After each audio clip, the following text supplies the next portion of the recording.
Welcome! This is the Rustic Songbird podcast, and I'm your host, Lydia Walker. This show is for you if you're ready to learn more about the craft of songwriting and take your skills to the next level. Thanks so much for listening. Let's get started. Hey there, today I have a special guest on the podcast, Miss Tasha Layton, and she is sharing about her new project that is just recently coming out, and you can hear it now on her website, which is tashalayton.com. It will be linked in the show notes, and you can just go check that out and listen anywhere that you listen to music. Spotify, Apple Music, you can listen on iTunes, you can download it. So go check out her website to hear some of the music that we're talking about today on the show. So Tasha, thank you so much for joining me and being willing to share from your experience and share about your story. Yeah, it's an honor. Well, tell me a little bit about this new project. I know that you've got a lot of history that has brought you to this point of releasing the new music, but tell me what your latest song is called and what went into picking that as a song to release. Yeah, the first song is called I Belong to You. That's the first single. And I think really we were trying to choose a song that both artistically and lyrically sort of encapsulated who I was as a worship leader and an artist, and what I wanted my message to be about. And so I chose I Belong to You because I've been wrestling with this idea of fitting in versus belonging pretty much my whole life. And so I love, what Brene Brown says about, to fit in, you have to change who you are, but to belong, you just have to be who you already are. And that's good.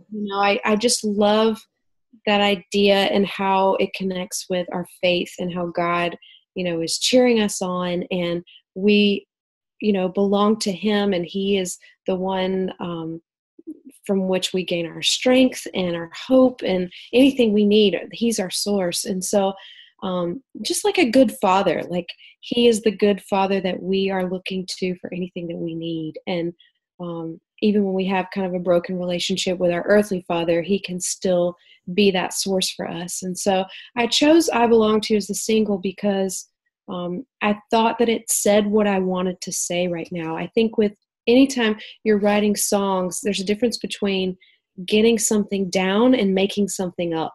And I think sometimes we walk into sessions and we're just like, let's make something up because we're empty or we don't really have an inspired idea, versus, when we're getting something down, it's because something has already been burdening our heart and we're already wanting to say something about it. And so I Belong to You is just what I wanted to say at this time. I think comparison with social media is a big deal right now. Not knowing where you belong or what you're called to do for millennials is a big deal. And so I just wanted to speak to that. We've been writing for probably 4 years for this whole project and have a whole truckload of songs, but really tried to just choose the ones that encapsulated everything we wanted to say. And, I think if you're working on a project, you basically write 3 or 4 times more songs than you need, and then, pick the cream of the crop. I think that's kind of the way to do it. That's so good. And I think it's really cool that, now is the time that you're releasing it, because you have been working on this for such a long time. And when you're in the midst of it, sometimes you wonder if it'll ever get out there and if you'll, ever get to that point of actually releasing it. But it's exciting to see it come full circle and come to fruition where it's available and people can listen to it. You can put it out in the world and they can enjoy it and get something out of it. I listened to this single this morning and really enjoyed it. I love your style and your voice. So pretty. And I think the song is just very inspirational and hopeful. And it's a very uplifting kind of feel, really fun and freeing. So I really enjoyed it. The second song is called Love Lifting Me, and it's the one we've pitched to radio, and it's really upbeat. And the pre-chorus is, I'm saying no to my downcast soul. I'm saying no to the lies I tell myself. And then the chorus is, in my weakness when nothing else could help, your love lifted me. And I like the back-to-back nature of those two songs coming out right next to each other, because I think they're along the same lines. Mm-hmm. So, yeah.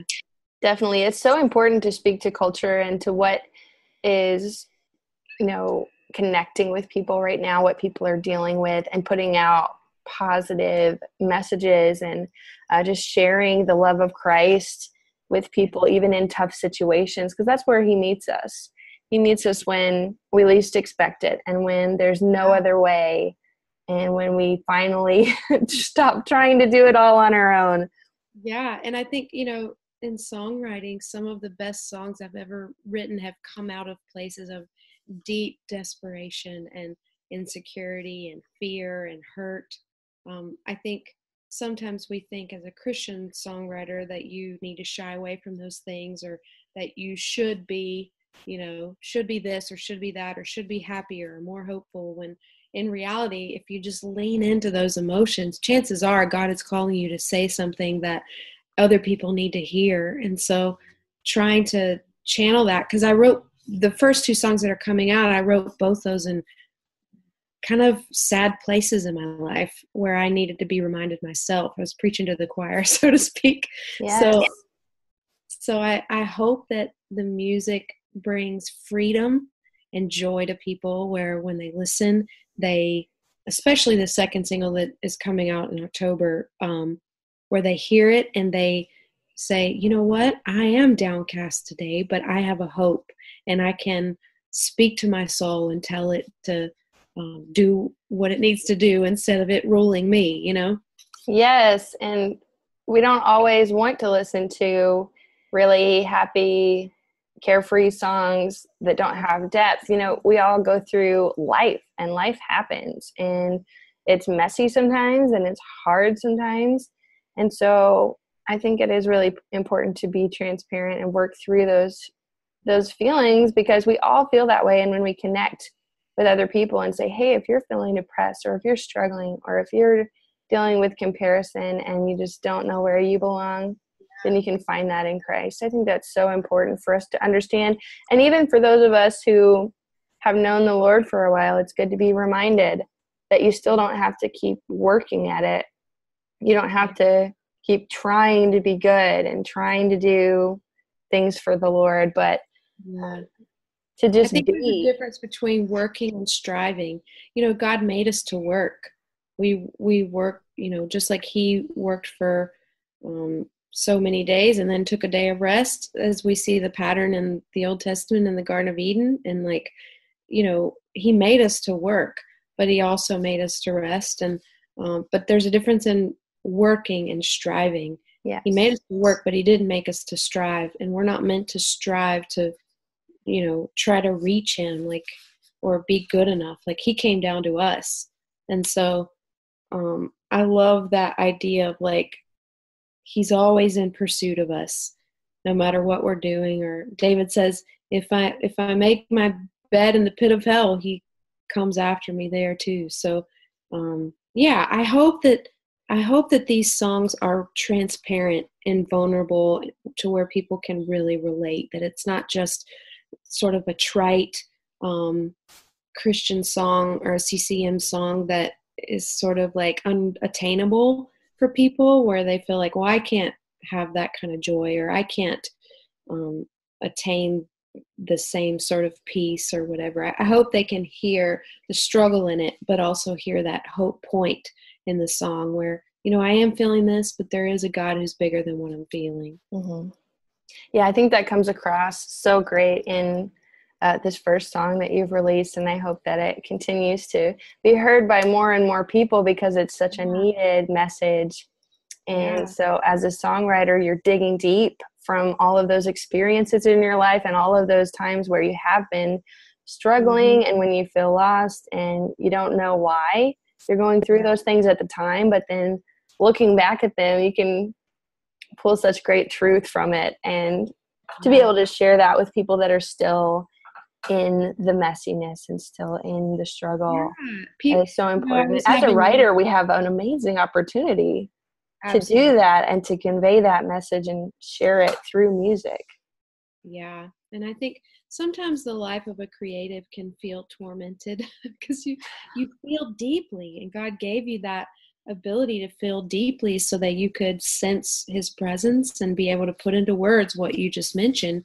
But it's like somebody asked me the other day about how happy I was, because I'm a pretty happy person. And they were like, how did you get to be so joyful? And I said, through a lot of pain. Like, I've had so much pain in life that I'm just grateful. And I think that gratefulness like brings you to a place of joy and peace, because you realize, wow, it could be so much worse, and Yeah. I think sometimes when you come into a writer's room, even when you feel like you have nothing to offer, there's always something, because we're just a conduit.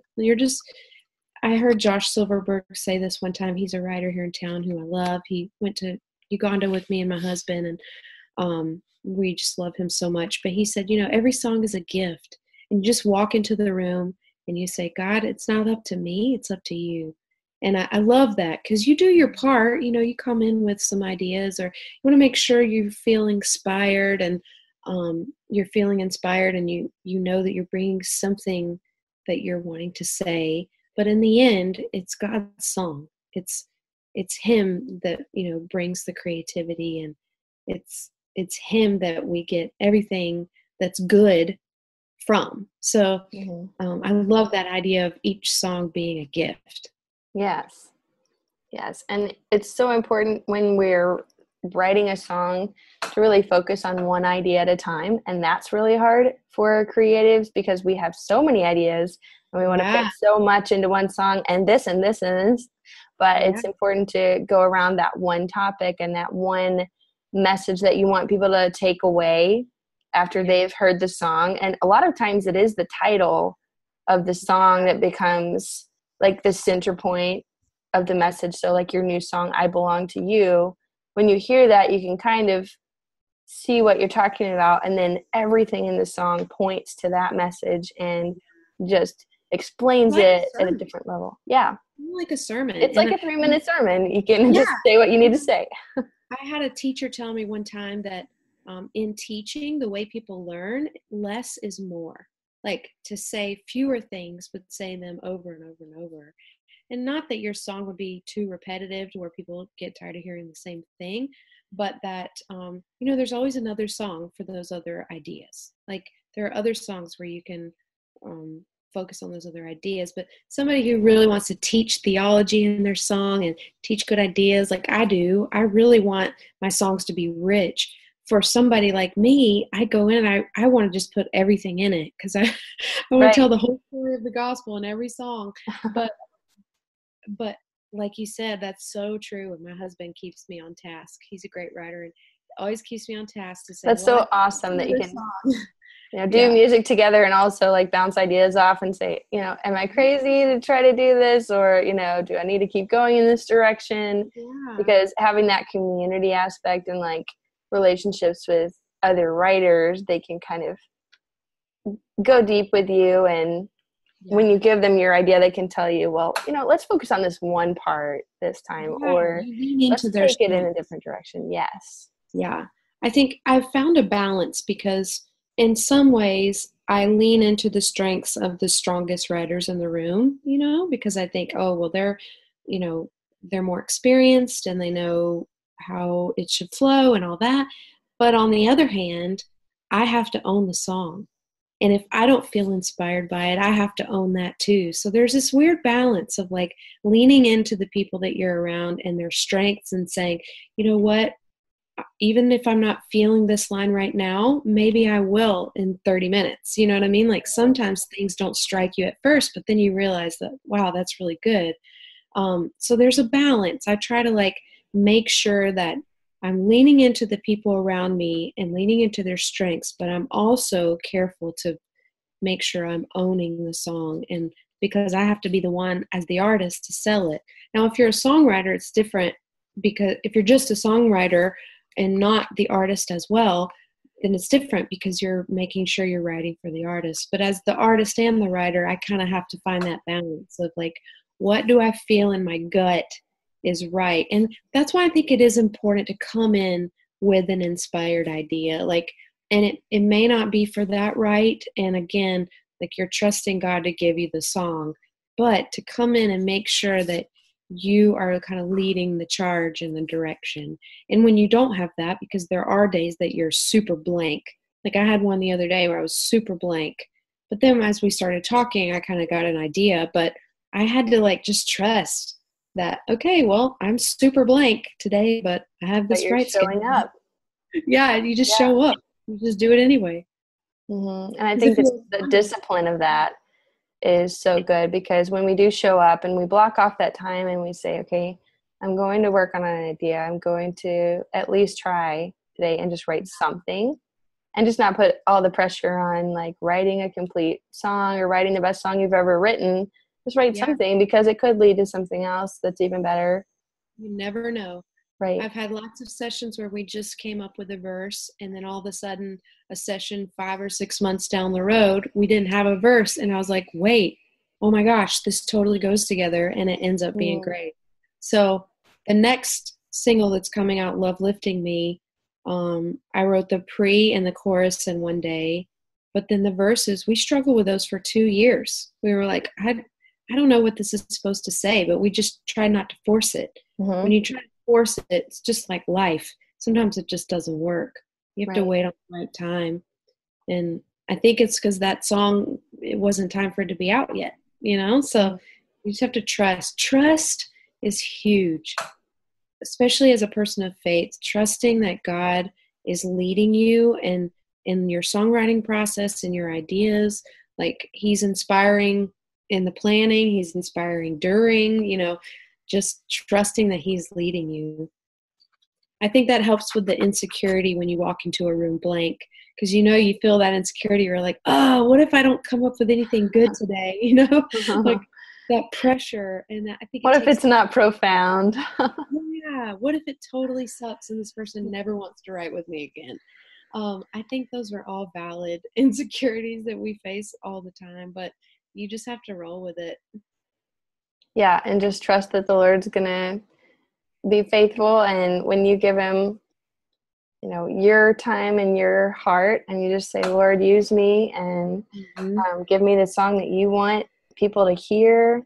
I think praying is a great way to start a co-write, and then sometimes even in the middle, like just stop and pray about it and see what direction the Lord kind of leads you in from And that. take a break and go get a snack. Yeah, take a break and change something, move around, and yeah, that really does help.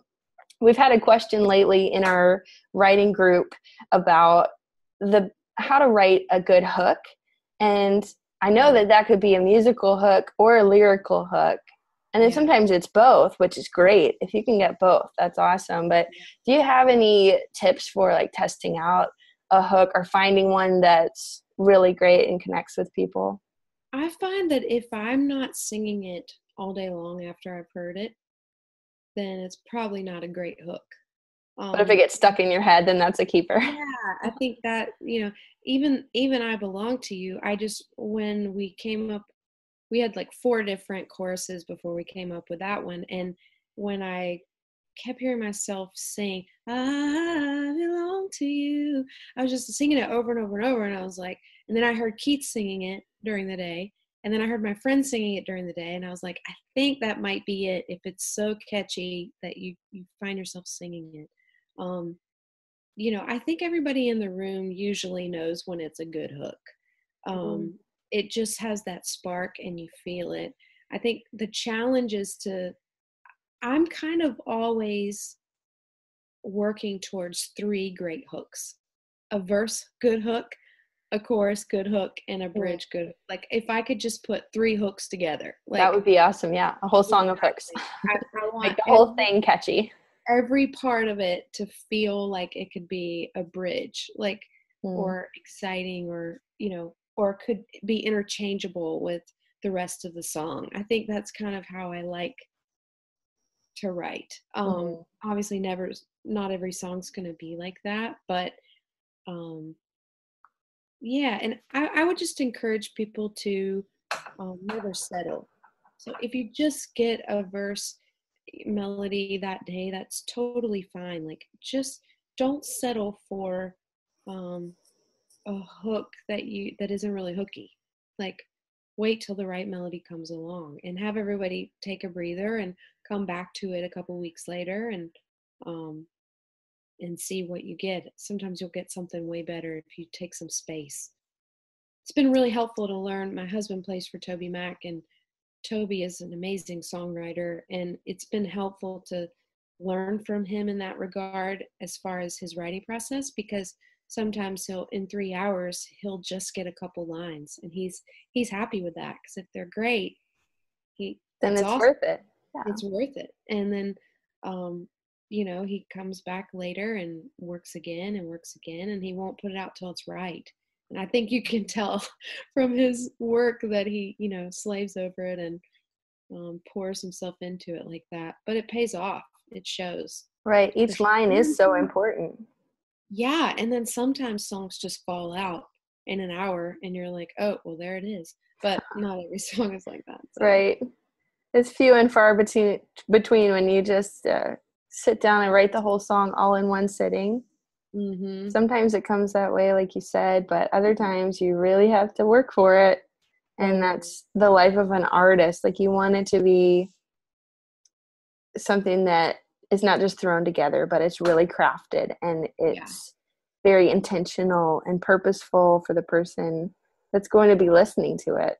Yeah. I mean, you listen to songs like So Will I, and how rich that song is. Every single line is so well thought out and is deep and rich. And I'm so inspired by that song, because I just think, wow. Yeah, there's so many great lines.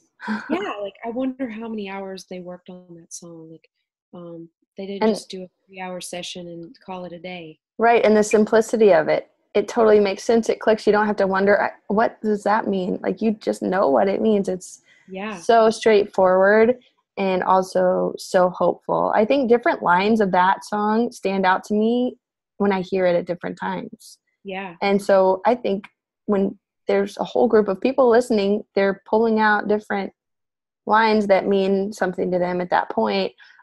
I was singing that song last night, leading worship for a youth group. Yeah. And the pastor came up, and he was talking about one of the lines. He was like, oh yeah, this reminds me of this scripture. And then our speaker for the night came up, and he said, I'm so glad you sang that song, because this part of the song really, touched me and connected with a story in my life. And so people are getting different things out of that song, and it's so beautiful. That's how it's so important. You can't get a lot out of it because there's a lot of words. Yeah, and there's a lot of scripture in that song and references to the word. And I believe that anytime we read scripture, it can apply to wherever we're at. And sometimes even something that we've heard over and over will stand out to us right when we need to hear it. And a good song does that. That's awesome. Yeah, and I think some songs are seasonal too. Like, they're just for a certain time, and then others feel timeless. Like, Our God is an Awesome God. That song feels so timeless. And right. How great is our God? I mean, so timeless. I would love to be able to write one of those. That would be awesome. Yeah. That's the goal. And you know what? I think when people were writing those songs, they weren't thinking of, this is going to be a huge hit, and this is going to go on to, people all around the world and even live on beyond the writer. Like, they probably weren't thinking of that. They were just showing up, and they just kept working on it, and they did their best and put it out there. Yeah. I've been privileged to be friends with a few of those people, and hearing them talk about it is really interesting. Like, when Christy Nockels was working on Lord, I Need You, they didn't have a bridge. And I think they had like a different bridge or something, but Jesse Reeves was telling me that when they were working on it, Christy just said, well, I've had this one melody in my head for a while. I don't know if this is good or not. But then she started singing the bridge of that song, and they were like, that's it. He had no idea. And then even Jesse, like, he has said, some things he's like, I had no idea. But then there are other sessions where he said, we knew in the room that something was really special, and Yeah. that something was on that song, and that song was carrying something, and Mhm. we all recognized it. So that's kind of cool too. That is neat to have that discernment and just like feel an anointing on that song and know like something's going to happen with this. I might not know what it is, but this song's going to go somewhere. Yeah, that's awesome. That's so cool. Well, thanks for sharing from your experience and sharing some tips and advice for the songwriters listening. I think it's so important to hear from each other and just know that we're not alone. So if Yeah, we've done a write where we're just completely blank, we can look at other writers and say, oh, I'm not the only one who struggles with this. And yeah, sometimes it does take years, literally years, to finish a song and to put it out there. But it's so worth it to just wait for the right timing. yeah. And sometimes you write a song, and it may not come out for 6 or 7 years. I hear that all the time, that people, they submit songs to their publisher, and they just sit there, and then all of a sudden, like, somebody wants to cut it, and then sometimes it blows up, and you have no idea like when that's going to happen. You just kind of stay in your lane and be faithful. Like, God, I'm just going to do what I know I'm supposed to do and what I'm called to do, and then what happens with it is your job. Yes, that's such a good encouragement. Thank you for sharing that today. Yeah. For anyone listening, I want you to make sure to check out Tasha's new music, especially the new single called I Belong to You. And you can find that on her website, which is tashalayton.com. It'll be linked in the description, so you can go listen to that and get connected with Tasha online and find out about the new music as it's coming out. I'm really excited to hear more from this new project, and I appreciate you being with us today and sharing from your heart. Thank you so much. It was wonderful.